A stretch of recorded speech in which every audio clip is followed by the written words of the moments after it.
안녕하세요. 저는 한이라고 합니다. Pada kesempatan kali ini, saya akan menjelaskan perbedaan tata bahasa pada bahasa Korea.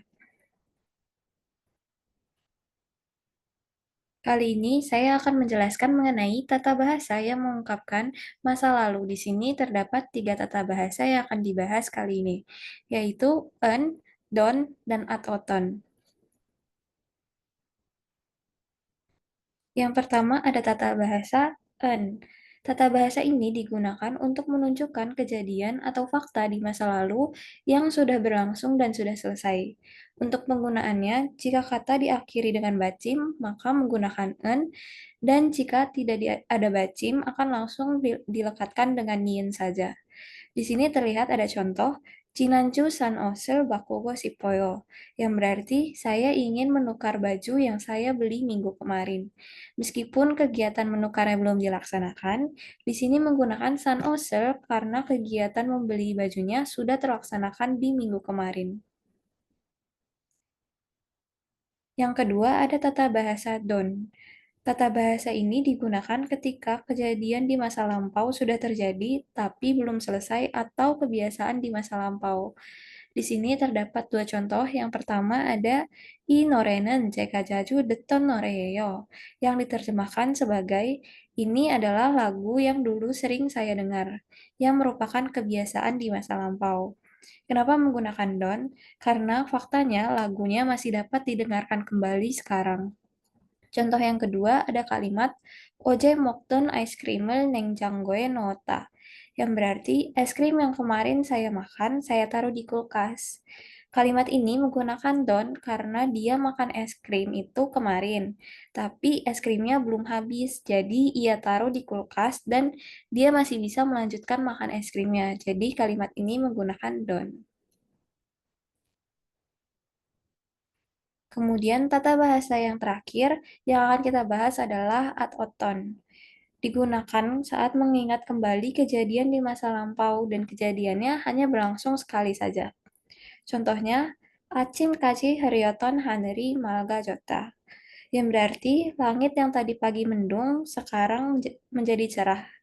Ini menandakan kalau ia hanya mengingat bahwa tadi pagi langitnya mendung.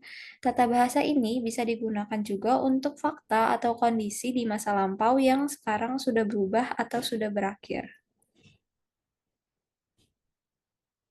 Nah, untuk lebih jelas, mari kita lihat perbandingan contoh setiap tabas.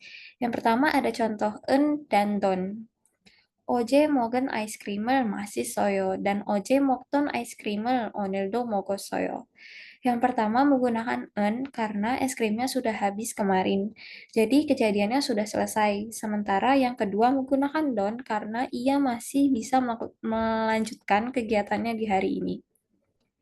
Kedua, ada perbandingan contoh en dan atoton. Dengan contoh, 여기는 제가 입학한 학교예요 dan 여기는 제가 입학했던 학교예요. Di sini ibhak dilekati nien dan atoton. Perbedaannya adalah jika menggunakan ibhakan, maka yang sudah selesai hanya ibhaknya saja dan bisa jadi ia masih merupakan hak seng di sekolah itu. Sementara kalau menggunakan ibhaketon, berarti dia sudah lulus dari sekolah itu. Ketiga, ada perbandingan contoh don dan atoton. Ada Ilton Check yang berarti bukunya sudah pernah saya baca, tapi bukunya belum selesai saya baca. Sementara kalau Ilgoton Check berarti buku itu sudah pernah dibaca. Terakhir, ada langsung perbandingan dari tiga tata bahasa. Ada Oje Bon Yonghwa, Jaju Bodon Yonghwa, dan Boasoton Yonghwa. Perbedaannya adalah Oje Bon Yonghwa menunjukkan yang spesifik dan sudah selesai dilakukan kemarin. Sementara Jaju Bodon Yonghwa menunjukkan kebiasaan di masa lalu dan Bahasa Ton Yonghwa menunjukkan tindakan yang sudah selesai di masa lalu dan masih ada relevansinya atau masih diingat hingga sekarang. Intinya adalah en digunakan untuk kejadian sudah berlangsung dan tidak bisa dilanjutkan, sementara don untuk kejadian yang sudah berlangsung tapi masih bisa dilanjutkan, Dan oton digunakan untuk mengingat kejadian di masa lampau dan faktanya sekarang sudah berubah. Sekian dari presentasi saya, kurang lebih mohon maaf. Kamsahamnida.